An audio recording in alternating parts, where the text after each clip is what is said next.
Bonjour à tous, bienvenue dans cette nouvelle vidéo, bienvenue sur la chaîne Soyez Découvrez. Alors aujourd'hui ça va être la présentation encore d'une nouvelle machine Apple, à savoir ce petit iMac blanc 17 pouces. Alors, comme vous avez sans doute dû l'entendre dans d'autres vidéos, je vous avais dit que ma chaîne avait pour but à terme de vous présenter toutes les machines sorties par Apple. En y réfléchissant après coup, je me suis dit que je ne devais pas être très lucide parce qu'il me faudrait un temps et beaucoup d'argent que je n'ai pas pour pouvoir vous présenter toutes les machines sorties par Apple. Surtout en plus, il y a des modèles exclusifs aux États-Unis qu'on n'a jamais eu en France et qui seraient vraiment trop difficiles à avoir. Et puis les premiers modèles comme les Apple 1, 2 et 3, le Lisa aussi, sont vraiment très difficiles à trouver. Néanmoins, je voudrais essayer de présenter les modèles d'entrée de gamme et les modèles de fin de gamme des Mac, moi, qui m'intéressent. Et donc, ce petit iMac 17 pouces est le premier iMac à base de processeur Intel. Et oui, Apple avait fini la gamme des iMac G5 avec le modèle 20 pouces à 2,1 GHz et sortait juste après cet iMac 17 pouces Core Duo à 1,83 GHz. Toujours chopé sur le bon coin, je l'ai eu à 30 €. La personne qui le vendait au début, on voulait 70 €, mais ne faisait pas d'envoi et récupération en main propre. Donc moi, quand je l'ai contacté, je lui ai dit, voilà, vous ne vendrez jamais à ce prix-là. Surtout qu'en plus, venir le récupérer en main propre, donc il n'y a pas d'envoi, donc c'était difficile de le vendre à 70 €. On a commencé à négocier, on est tombé à 50, ça me faisait encore un peu cher, donc je lui ai dit voilà, c'est vraiment un modèle dépassé, est-ce que vous pourriez encore baisser? Donc elle m'a dit 35, et moi 35, je lui ai dit mais il faut trouver un distributeur où je peux retirer des billets de 5 €, c'est pas aisé, donc je lui ai dit 30, comme ça j'aurais juste à retirer 30 € au distributeur. Elle a accepté. La bonne surprise de cet achat, c'est qu'elle me l'a vendu dans son carton d'origine. Alors je vais poser la machine, et avec son carton d'origine, j'ai eu la petite boîte qui contient tout ce qu'il y avait avec l'iMac, c'est-à-dire la dock et en dessous les CD d'installation, la petite télécommande où vous voyez il y a encore 4 barres et bien sûr la souris. Bon, elle ne m'a pas donné le clavier parce qu'elle a dit qu'elle le gardait, mais ça, moi je m'en fiche un peu. Voilà, j'ai d'autres claviers que je pourrais lui mettre. On va voir s'il y a besoin de garder la machine en RAM et en système. Je ne vais pas vous mentir, moi je l'ai déjà démarré parce qu'en fait ils avaient installé un 10.4 et qui me bloquait, je ne pouvais pas rentrer mon numéro de téléphone, je ne sais pas si c'était un bug, etc. Donc j'ai dû lui réinstaller une 10.5. Donc je sais qu'il fonctionne parfaitement et je vais installer la 10.5, mais je crois qu'il va un peu plus loin en système. Donc, je vais reprendre le petit bébé. Aujourd'hui, je vous présente l'iMac Core Duo 1,83 GHz qui était le premier modèle d'iMac à base de processeur Intel, et en plus je vais vous dire comment le différencier parce que vous avez un autre modèle d'iMac Core Duo à 1,83 GHz mais qui n'était pas le premier iMac à base de processeur Intel. On regarde tout ça dans la vidéo, allez, c'est parti.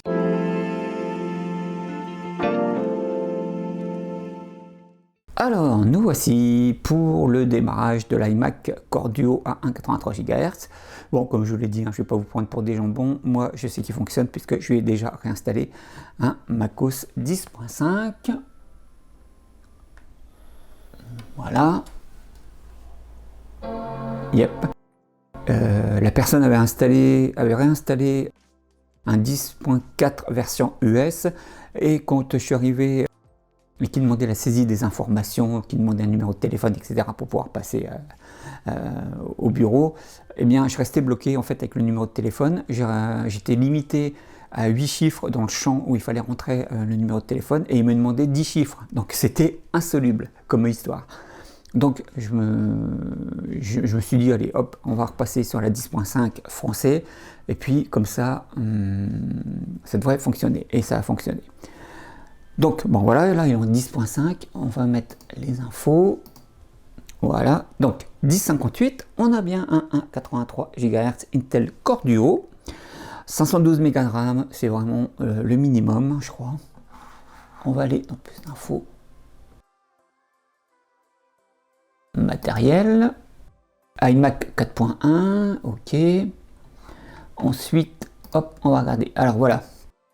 Voici ce qui va vous permettre de savoir si vous avez le Core Duo à 1,83 GHz qui était le tout premier modèle de iMac avec les processeurs Intel, ou si vous avez l'autre iMac 17 pouces Core Duo à 1,83 GHz qui est sorti plus tard.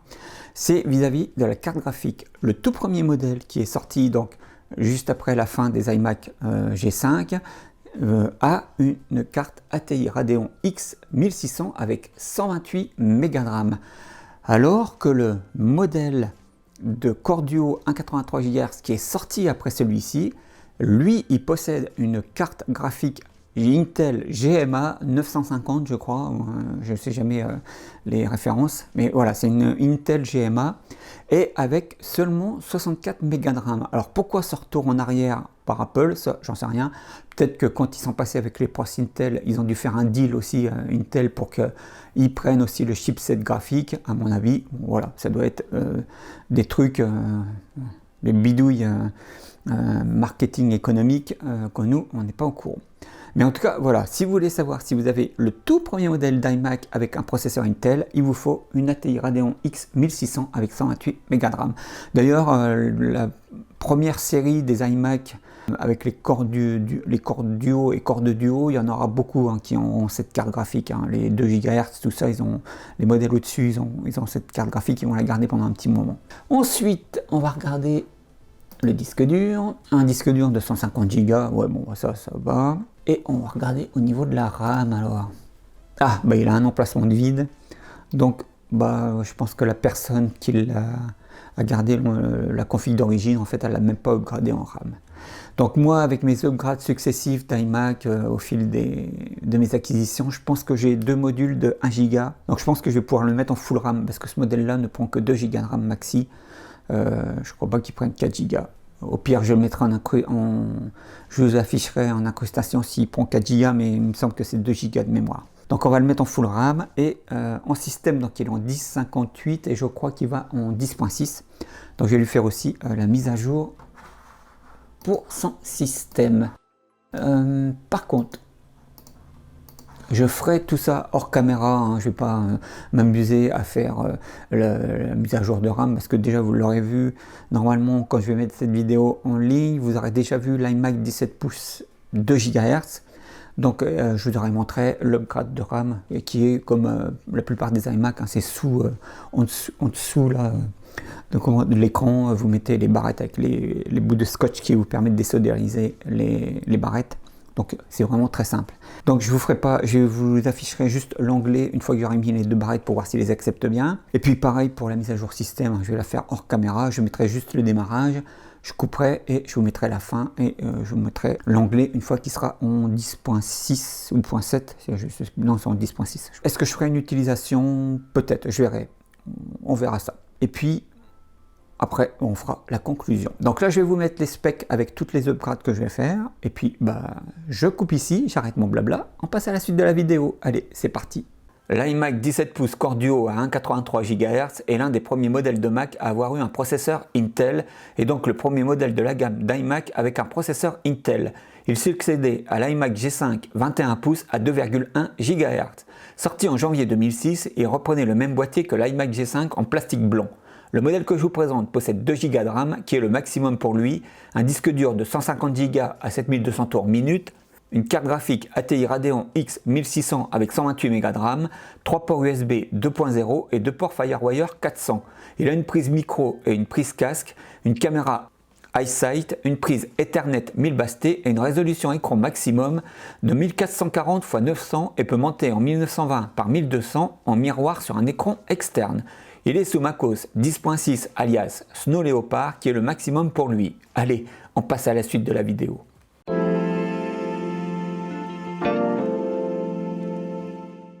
Alors, on va voir s'il a bien accepté les barrettes de RAM que je lui ai mis pour l'iMac Core Duo à 1,83 GHz. Allez, c'est parti, je me démarre.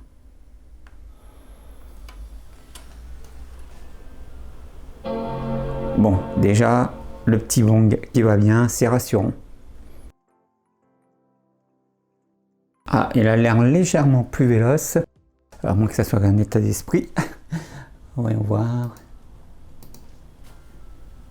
Oui, Et bon, il est bien à 2 Go de RAM. Je vous ai fait un petit zoom, donc normalement, vous voyez, il a bien 2 Go de RAM. On va regarder. Hop. Ok, 2 barrettes de 1 Go, c'est parfait. Alors je ne vous ai pas montré l'opération parce que au moment où je mettrai cette vidéo en ligne, vous aurez déjà la vidéo de l'iMac 17 pouces Core 2 Duo à 2 GHz et c'est exactement le même principe pour les barrettes à mettre en dessous de l'iMac. Donc pareil avec des clapets en plastique que vous tirez pour éjecter les barrettes. Sur ce modèle-là, ils n'étaient pas cassés, donc j'ai réussi à sortir les barrettes avec, mais c'est vraiment un mauvais système, vraiment très mauvais. Autant il y a parfois des systèmes où je trouve que Apple a fait quelque chose d'ingénieux, comme par exemple sur le MacBook Black, mais là, le système sur les iMac blonds, c'est vraiment pas top du tout. En tout cas, voilà. Je pense que c'est pour ça qu'après ils les ont enlevés sur les iMac qu'on a lu et qu'ils ont mis que les scotch. Parce que je pense que ça devait se casser les petits clapets pour sortir la RAM sur ces modèles-là. L'upgrade RAM a réussi. Donc maintenant, on va passer à la suite et on va lui faire un upgrade de son système. Allez, c'est parti. Alors, nous voici pour l'upgrade système du iMac Core Duo à 1,83 GHz. Je vais lui mettre ma 10.6 dans son lecteur.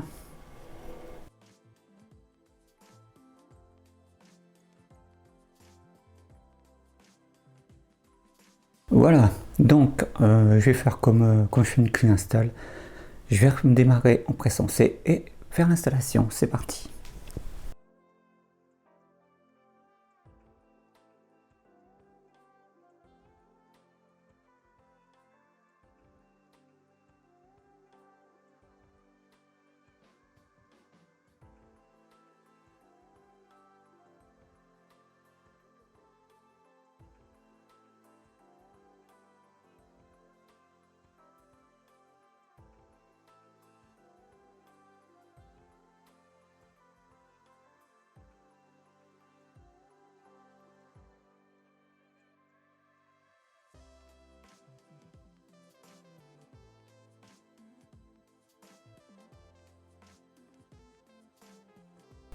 Bon, on va lui faire l'install classique.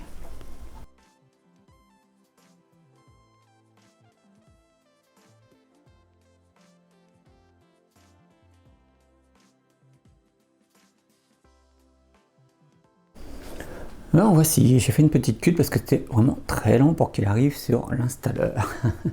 Alors je pense que mon DVD doit avoir un petit souci.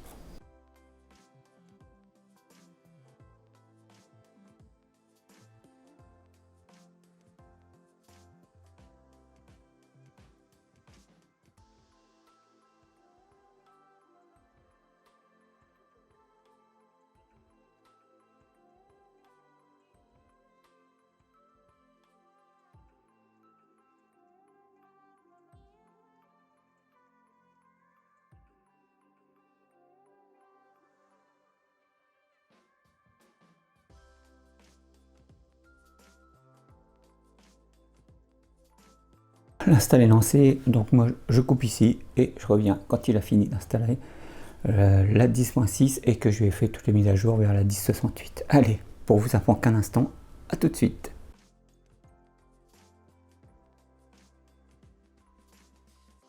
Voilà, après une interminable installation et des mises à jour derrière, nous sommes bien en version 10.68, voilà. Donc ça y est, ce petit iMac Core Duo à 1,83 GHz est en full RAM et au maximum de ce qu'il peut accepter pour macOS.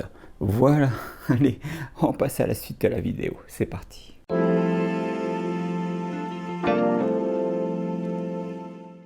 Nous allons faire l'utilisation de l'iMac Core Duo à 1,83 GHz. Alors déjà pour commencer, hors caméra, j'ai fait un petit test avec un DVD de série télé et ça marche parfaitement. Donc si vous trouvez un vieil iMac comme ça d'occasion, vous pourrez déjà regarder des DVD vidéo dessus, ça marche nickel. Maintenant, on va faire des petits tests avec des fichiers vidéo que moi j'ai encodés. Alors, celui-là est en 720p. Alors, on va faire l'essai avec QuickTime pour voir ce que ça nous donne.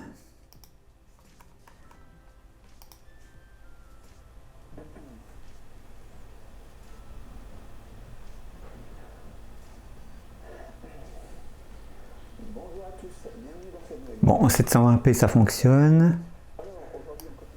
Je vais couper le son. Oui, ça marche.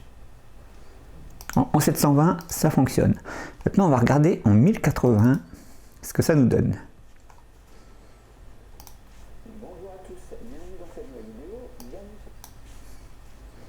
C'est un petit peu plus saccadé, mais c'est parce que comme sa résolution ne fait pas de la Full HD, je pense que ça doit venir de ça. En plus, le débit est un peu plus élevé.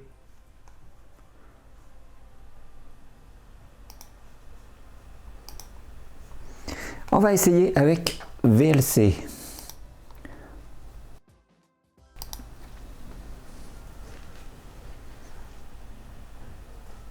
Bonjour à tous, bienvenue dans cette nouvelle vidéo, bienvenue sur la chaîne Cela Découvrait. Alors aujourd'hui on continue la série.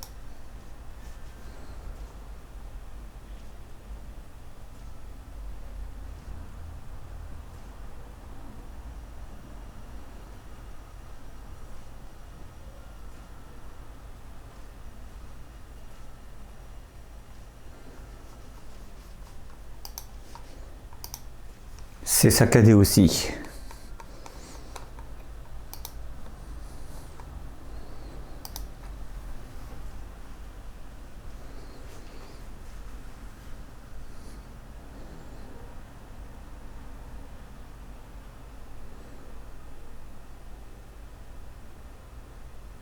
En 720, ça marche nickel.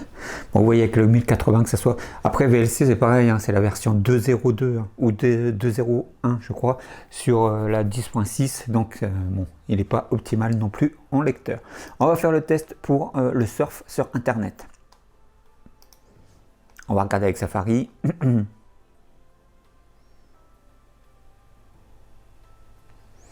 Donc nous sommes sur macOS 10.68 et on a la version 5.1.10. Ouais, bon, bah. J'ai déjà peur rien que de...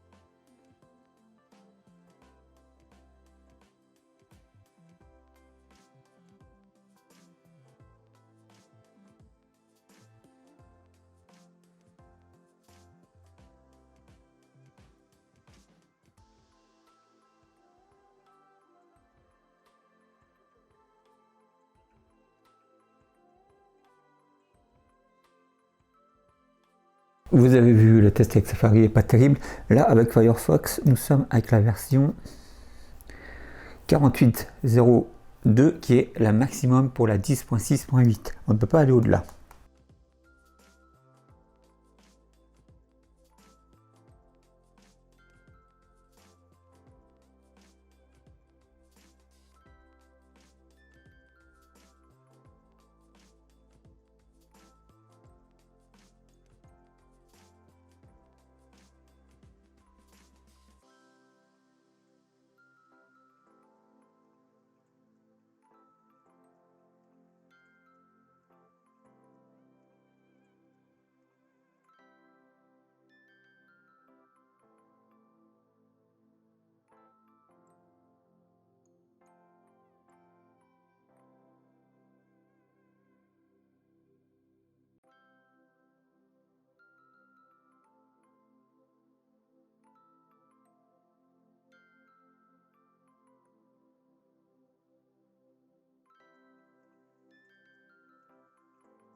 Il arrive à lire les vidéos en 720p. Pour la version 48, je suis surpris avec Firefox, mais il y arrive.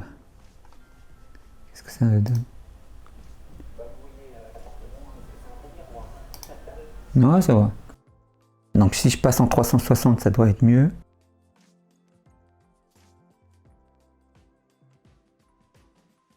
Voilà, en 360, il y arrive mieux.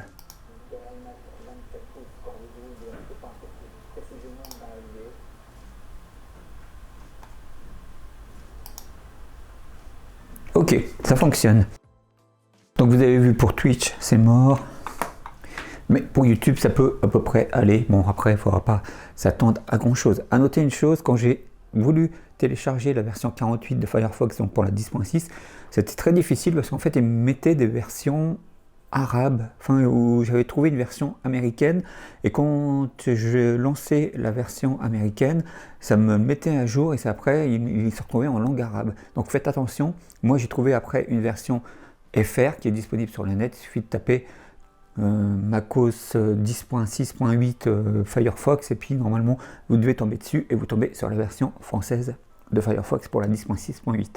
En tout cas, bon, vous voyez, c'est vraiment pas exceptionnel, mais de toute façon, on va être honnête, hein, la 10.6, déjà avec la 10.7 on peut pas faire grand chose, donc la 10.6 ça sera moins bon, c'est un peu meilleur que la 10.5, mais c'est pas extraordinaire non plus. Et puis soyons honnêtes, avec macOS en dessous de El Capitan, ça devient compliqué de faire quelque chose avec. Yosemite, vous pourrez encore faire quelques trucs, mais en dessous, c'est vraiment trop pénible. Voilà, c'est trop obsolète comme système. Voilà. Alors, ensuite, je sais, je fais jamais d'utilisation avec des applications, mais après, c'est pareil, il faut toujours trouver des applications pour la version du système qui est utilisée. Donc, trouver des applis pour la 10.6, trouver des Word, tout ça, etc.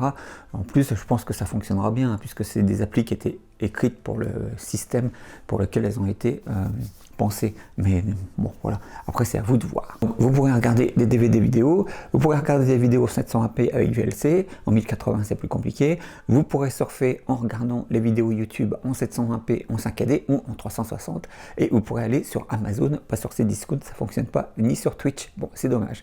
Sinon, vous l'avez vu avec la deuxième vidéo sur Linux, vous pouvez aussi lui installer Linux Ubuntu 18.04, où là vous aurez une des dernières versions de Firefox, qui est la 113, je crois, c'est la version 18 de Ubuntu, et là vous pourrez vraiment surfer. En plus, le Firefox version Linux est plus protégé, et vous serez protégé si vous allez sur des sites un peu douteux au niveau sécurité. Donc voilà. Après, ne vous l'aurez pas, hein, la puissance de la machine joue aussi, et ça ne sera pas tellement mieux avec Linux, mais au moins vous aurez un peu plus de versions de logiciels plus récentes. Voilà, j'arrête le mot blabla, allez, on continue la vidéo, c'est parti.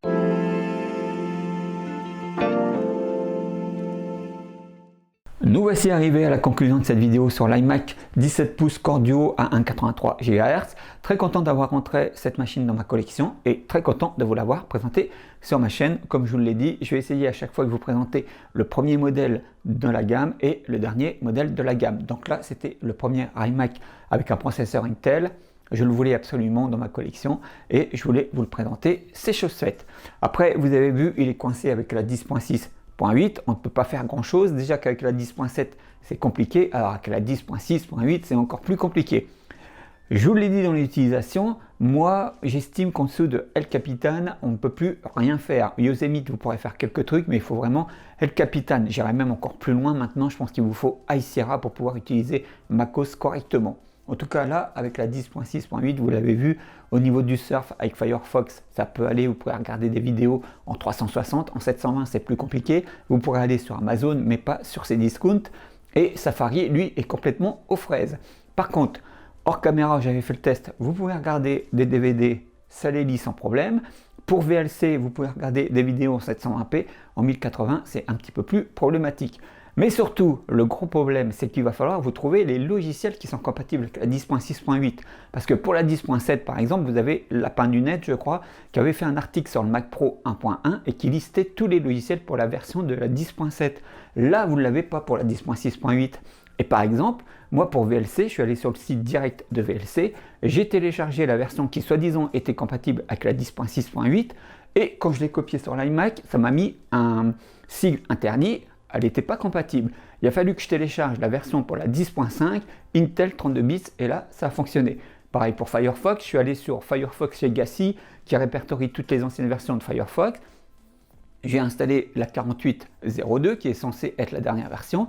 C'était la version US, il a fait une mise à jour et après je me suis retrouvé avec une version de Firefox en arabe. Pourquoi? J'en sais rien. Peut-être que des petits malins ont vérolé le dossier où Firefox met ses anciennes versions. Mais après moult recherches, j'ai enfin trouvé la version 48.02 en version française et là, ça fonctionnait bien.